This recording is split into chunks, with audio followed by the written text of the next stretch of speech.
I'm going to try and keep this around 10 minutes, but we'll see how that goes. As we all know, and hopefully as you've seen from my content, spicy Back 4 Blood content, the closed alpha is out and today it ends. My content for today is going to be a review on the closed alpha of Back 4 Blood.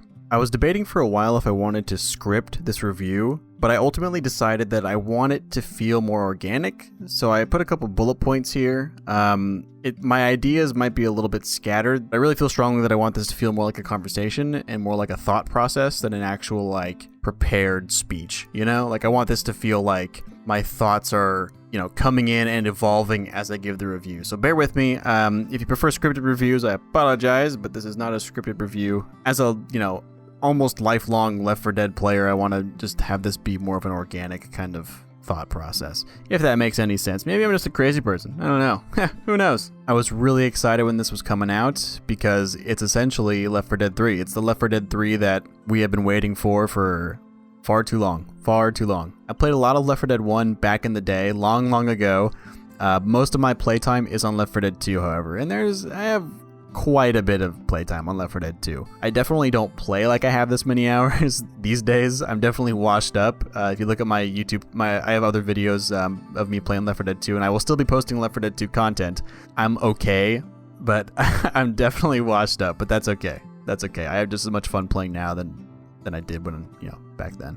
Going into playing this closed alpha, it was really difficult for me to not compare it to Left 4 Dead 2. I think that in some regard, comparing it to Left 4 Dead 2 is useful and helps paint a better picture on what to expect. But I also, I wanted to stop myself from comparing it too much because it seems like the direction that Turtle Rock is taking this game is that it's a spiritual successor. It's not Left 4 Dead 3. It's kind of Left 4 Dead 3, but it has its own feel, and it wants to be, and they want it to be its own game, which I can respect in a lot of ways. I'm going to break up this review into a few main points, ideas, whatever you want to call it. The first point's going to be the overall feel and atmosphere of the game. From when the closed alpha came out, I believed then and still believe now that this genuinely feels like a Left 4 Dead game, which honestly makes me incredibly happy, just knowing that it does feel like it. From the art style to the atmosphere of the game to horde clear to the different special infecteds you come across to the progression, the feel of moving through a level from point A to point B. Ultimately, the game really feels like Left 4 Dead, which is something that really makes me happy and I think is something that helps to carry the experience. Turtle Rock isn't fully reinventing the wheel here, right? They're taking what worked and they're utilizing it in very specific ways, which I think work really well. And that ties a lot into the feel, the atmosphere. Do you feel like you're progressing? Do the characters feel interesting? So overall, I would say this game, the overall feel of the game is great. And the fact that it feels this great in the closed alpha stage is phenomenal. And it makes me very happy as a Left 4 Dead 2 and 1 player, and now as a Back 4 Blood player. The second point I'm going to get into is the mechanics of the game. Now, the mechanics are a lot like in Left 4 Dead 1 and 2. Like I said before, you get from point A to point B, and there are, you get through hordes of zombies, there are special infecteds along the way, you utilize weapons, melee and ranged, to achieve that goal. That core element of the game is still there, and I think it ties directly into the overall feel of the game. But I think that when you get down to the core mechanics, there are some definite differences. One of the biggest changes in terms of just the gameplay and the mechanics is the fact that you can buy things in the safe room. And of course, you could buy, bandages, med kit equivalents from the previous Left 4 Dead games. You can also buy grenades, Molotovs. And obviously they added a frag grenade. Hopefully they'll add more. I assume they'll be adding more during the closed beta and when the full game is released. What's also really interesting is the card system. I posted 3 videos the other day about me going over every single card in Back 4 Blood and me talking about what deck I use and me explaining the card system. If you want to check those videos out, I will put links to them in the description. The card system adds a level of customization to the game that I think could help take it to the next level. I think adding on to this, being able to buy and utilize different weapon attachments also adds that extra layer to the customization of each character. It feels like you really have an impact on adjusting a character to fit your playstyle, which I think is great. Turtle Rock is going in a direction with this game so far that is closely tied to a roguelike system, where everyone is different, whether that be because of the cards, or because of the weapon spawns, because of the, the different types of common you'll encounter. I think all of those things are ultimately a good idea. but I also think that adding a specific level of randomization to a game, all of these ideas I think wouldn't necessarily work that great in PvP and in versus mode. In Left 4 Dead 1 and 2, 4 players go through as survivors, 4 players go through as infected. Now, what I love about the Left 4 Dead series is that every time you play the game, the encounters could be different every time because you're playing against people, and people are not completely static, right? So that element is going to be the same in Back 4 Blood. I'm almost positive of it, right? And that is something that I feel is really great, and it makes me feel optimistic. But I think the roguelike qualities that are present in Back 4 Blood are going to add a level of luck to PvP encounters, which I don't like very much. Although this might just be like a purist Left 4 Dead mentality going in, so keep that in mind, but I don't feel like in a PvP scenario, in a game like Left 4 Dead, having a level of luck to every time you play, I don't think that's conducive to Turtle Rock achieving a feel that was present in Left 4 Dead 2 of pure competitiveness, where each team has the same opportunity to defeat the other team. And of course, you could argue that you just got to build good decks, and I do think that high-level competitive play, people will most likely just be building meta decks, which is fine. That's just a product of achieving very high-level competitive play. But adding that level of luck to it, even if everybody was building the exact same deck, one team might draw cards that work amazing together, and the other team might draw cards that work together because they have a good meta deck, but it's not as good as what the other team drew. And I think that adds that level of luck that I really don't like to see. Unless there are any major changes, it seems like it's going to be this way in the closed beta and the full release as of right now, which is fine. I think that, like I said, the cards, the roguelike mechanics, I think are a really cool and interesting addition to the game. But on the counter side, I think it does affect PvP in a negative way. But there are positives. Like I said, you could more deeply customize a character. You could essentially achieve your playstyle, which I think is really great.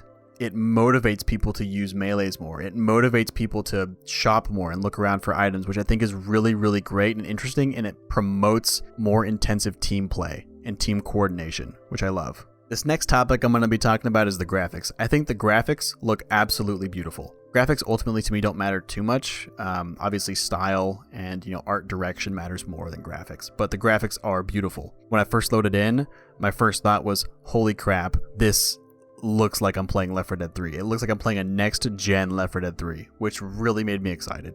The graphics are extremely clean, they're polished, especially for a closed alpha. I think it's important to take a moment to appreciate how much of a good state this closed alpha is in. I played alphas, whether they be open or closed, for other games that were just absolutely atrocious. So for this to be in the condition it's in for a closed alpha 7 months before release is amazing. I feel that Turtle Rock is in an amazing place right now to really take the game to a point where it feels like it's actually ready to be released when it is released, which is very rare these days with AAA titles and, big brother companies pushing, smaller companies to release it as soon as possible, right? I think that the closed alpha's current state is a really good sign for a positive full release. So far, the weapons feel responsive. As long as you're coordinating with your team about ammo, it's not too much of an issue.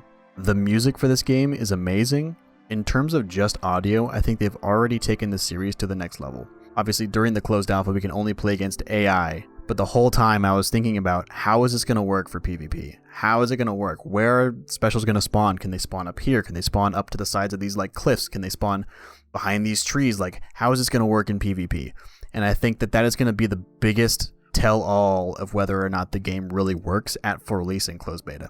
Because obviously you could run through a campaign and have it be pretty fun, but if the PvP just doesn't work when it's a core element to this game like it has been for Left 4 Dead 1 and 2, that could be an issue. I'm also going to have a little topic right now talking about the bugs, right? The bugs of the game. Me and the friends I played with, most of the bugs we found, there actually aren't that many for a closed alpha. We don't encounter that many bugs. I mean, of course, there's the ladder for one, the almighty ladder that kills all.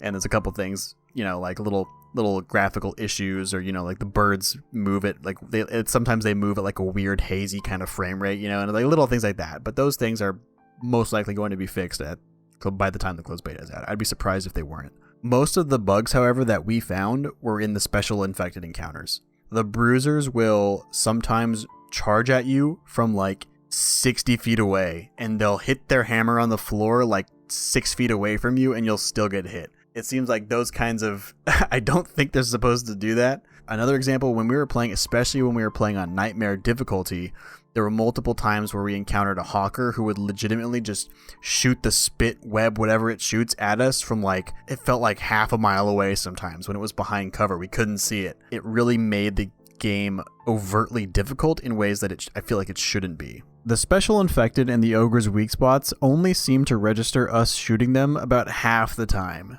Maybe half is even a bit of an overstatement. It's probably more like 30 to 40% of the time when we shoot a weak spot, it actually registers as we hit the weak spot. So obviously the special infected definitely need tweaking. Also, in Act 1, when you're lowering the bridge, there's sometimes no animation for that action. Also, I've seen from my end when other survivors use a bandage, it doesn't always register that they used it on my screen. Basically, when they use a bandage, the bandage still shows up on their profile. Also, I'd say overall, in terms of infected counters, the ogre encounter doesn't really feel very impactful. Now, the ogre is killable, but most people are going to just run past the ogre, run into the next room, and not worry about it, which makes me feel like the ogre is almost pointless. Hopefully by the time the closed beta and the full release come out, the ogre encounter will actually be impactful, as in you actually might need to fight it sometimes. Also, I've experienced a bug where my friend will see my character as dead, but I am alive and moving around, and then while I'm alive and moving around, I'll see his character as dead. So we are effectively invisible to other players. Also, I've noticed that when that happens, when I'm moving around, often if I climb onto something, like climb over obstacles and whatnot, my screen will look as if I'm teleporting about 30 feet forward through all the obstacles, but then I'll move right back when it comes time to move again. Those are definitely bugs. I wouldn't say they're necessarily game-breaking, and like I've said before, I'm sure they're going to be fixing those by the time the closed beta comes around and the full release. I would be very surprised if they didn't. I read somebody, I can't remember where it was, but somebody was talking about how the special infected encounters don't feel interesting and they don't feel unique, which I completely agree with. I feel like the abilities of the special infected are a lot like Left 4 Dead 2 with tweaks, which is to be expected. For example, the Wretch is essentially a boomer spitter. They boom, they puke on you and you take damage over time. So I think little tweaks like that are really interesting, but I don't feel like if I'm moving in, if I'm playing Left 4 Dead 2 and I'm moving in and I can distinctly hear a spitter, a jockey, a boomer, and a charger. I could hear all of them. I know exactly what spawned and I could pinpoint where they are. In this game, a lot of the time, I don't know when there's a special infected spawning. It made me feel like I couldn't achieve the situational awareness that I could in previous games. Now, I don't know if this is necessarily a detriment to the game. I definitely think it ties into the idea that the special infected encounters aren't very unique as of right now. So I hope to see when the full release comes out or the closed beta, they add more specials, and they will, of course. But I hope that when the ones that they add and the tweaks that they make to the current ones make it feel like every encounter with a special infected is unique, is independent of each other, and is exciting. And right now, special infected encounters do not feel very exciting for me. Overall, I'm very happy with this closed alpha.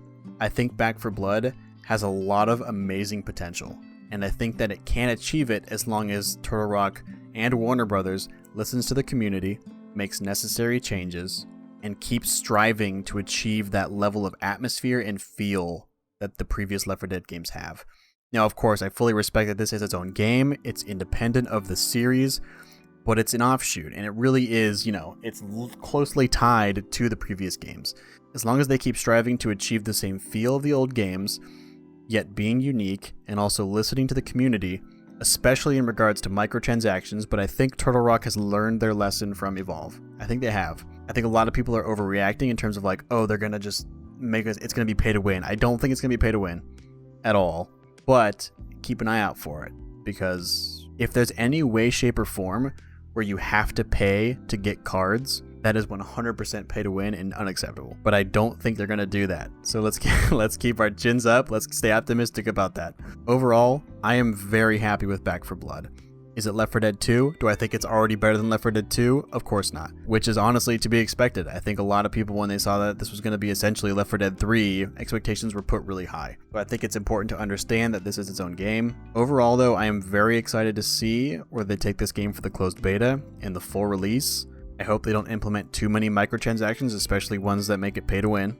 Overall, the game feels like Left 4 Dead, which is amazing. The atmosphere, the themes, the horror elements, it really feels like I'm in Left 4 Dead, which is phenomenal. But they've taken the game to the next level in certain respects, such as the card systems, customization, the perks that each character have, it really makes me feel like you could pick a character and design a build that fits the playstyle you want to play versus a static playstyle like in previous Left 4 Dead games. The graphics are beautiful, the art style of the game, like I said before, feels like an improved Left 4 Dead, which is really great. I think the roguelike qualities, like I mentioned before, are really interesting, and I think they can take this game to the next level, but be wary, I don't know how it's going to actually work in a PvP scenario. I don't like the fact that there are elements of luck being put in PvP. But overall, I'm very happy with the game. I'm excited to see what happens. I am the Gladdest, and I will see you next time. Thank you so much.